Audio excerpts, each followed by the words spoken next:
pendientes en todo caso de la situación en el mercado. Vamos con el análisis. Los vamos a hacer en los próximos minutos de la mano de José Basagoiti, consejero delegado y cofundador de Trading Pro. ¿Qué tal? Muy buenas tardes. ¿Cómo estamos? ¿Qué tal? Bueno, pendientes de estos mercados financieros, se negocia a esta hora de la tarde en Estados Unidos, con ese dato de deflación para China, esperando al IPC mañana en Estados Unidos, y con la banca de buena gana aquí en Europa después de esa matización sobre el impuesto que ha hecho el ejecutivo de Meloni en las últimas horas. Sí, hoy Europa comportándose mejor que Estados Unidos. Por ejemplo, el Nasdaq venía con bastante miedo, caídas fuertes de Apple, caídas también fuertes de Nvidia, que son valores que pesan mucho en el índice, y de ahí ese mejor comportamiento de Europa también, por lo que comentas, esa matización del impuesto extraordinario por parte de Italia a la banca, ¿no? Realmente la parte dura de la semana bursátil, digamos, llega mañana con ese dato de IPC.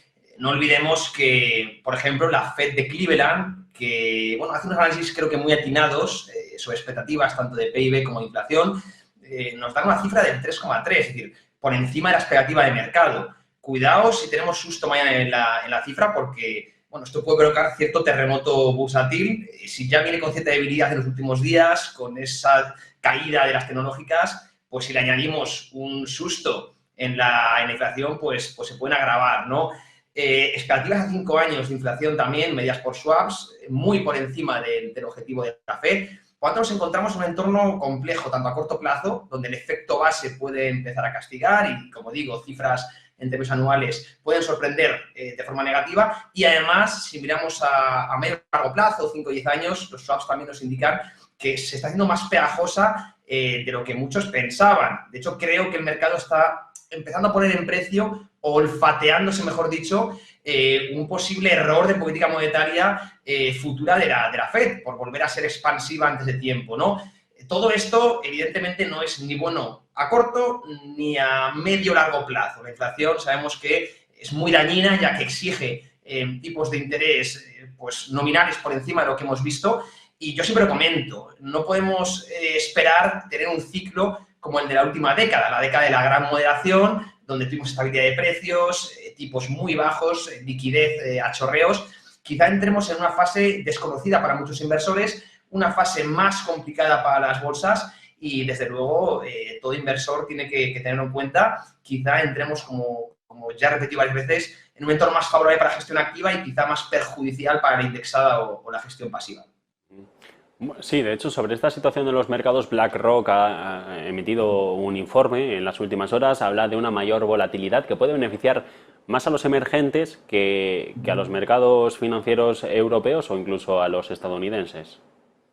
Bueno, los emergentes, cuidado, porque de hecho hoy la noticia, bueno, aparte de lo que hemos comentado, es la subida fuerte que hemos tenido del mercado del petróleo y también del gas. El gas natural en Europa, pues a huelga que hemos visto en Australia, disparándose casi un 40%, en Estados Unidos un 20%, es decir, subidas que no veíamos desde el COVID-19. Cuidado con las commodities porque pueden hacer también mucho daño. Vamos a ver si esto favorece a los emergentes. Yo es curioso porque trato con muchos inversores, por ejemplo, de México, Egipto, Malasia, y realmente sigue habiendo dudas, ¿no?, con estos países, con la economía, porque no están yendo a su deuda, que ofrece tipos de interés reales creo que muy atractivos, muy positivos, y siguen refugiándose, por ejemplo, en los treasuries o en los bonos de Estados Unidos. Es decir, aún no se está comprando el riesgo. El inversor profesional, institucional, sigue prefiriéndose refugiar, por decirlo de alguna manera. Es verdad que la curva en Estados Unidos, tanto de corto como de largo plazo, está ofreciendo pues algo que no veíamos en prácticamente los últimos lustros, que es tipos de interés positivos,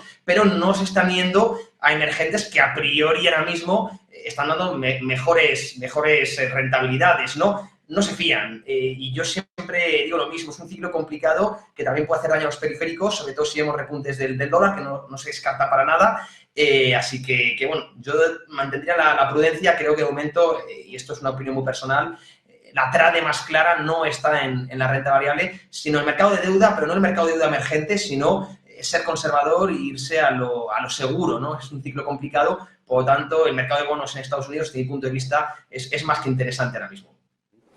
Bueno, y esto en un contexto en el que está previsto que en las próximas horas se haga pública ya lo que se filtra por la prensa estadounidense, ese veto, esa prohibición a la inversión de fondos de capital riesgo estadounidenses en empresas chinas, sobre todo para el desarrollo de la industria militar. No sé esto a las de microchips, ¿cómo les podría perjudicar? Porque en parte la alta tecnología es uno de los focos sobre los que están puestos los intereses geopolíticos actuales.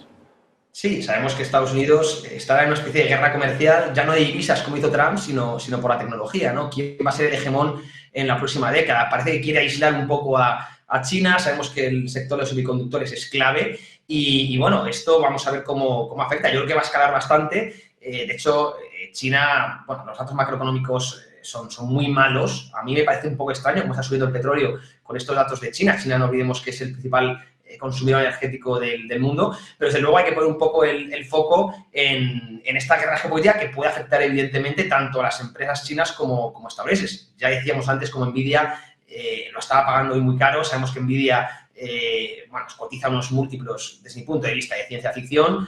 Es curioso porque en un entorno de tipos altos donde el coste del tiempo es alto, en verdad que tienen ubicado el beneficio a tan largo plazo, pues no se justifican tener unos múltiplos tan elevados, pero Nvidia los tiene, ¿no? Y bueno, si a esta ineficiencia, por decirlo de alguna manera, o mejor dicho, potencial ineficiencia, le unimos una guerra geopolítica entre Estados Unidos y China por la tecnología, con los semiconductores y los chips de por medio, pues todavía puede hacer más daño.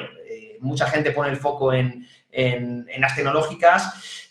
Esto es opinión personal, repito, y no quiero sonar pesimista ni mucho menos, pero no creo que ahora mismo esté ahí el foco. Creo que hay mucho riesgo de cola y insisto que en momento, desde mi punto de vista, para ser más conservador que buscar tanto riesgo, tanto alfa, tanta rentabilidad. Caso en Europa, por la exposición que tenemos a este tipo de negociados dentro del mercado, podría no ser tanto el efecto. Sí, renta variable europea, bueno, pues hay cosas interesantes, evidentemente. Hay una cosa que yo siempre comento, lo dije en la última intervención, y es que Europa está teniendo un comportamiento fiscal más disciplinado. No vimos que en 2024, a priori, vuelven las reglas, pues ya sabemos, no tiene más de un 3% del déficit, de un exceso de deuda que no se paga si Bruselas te quiere seguir ayudando. Veremos si lo cumplen los países, pero parece que Europa, bueno, pues creo que tiene o quiere coger un camino algo más responsable.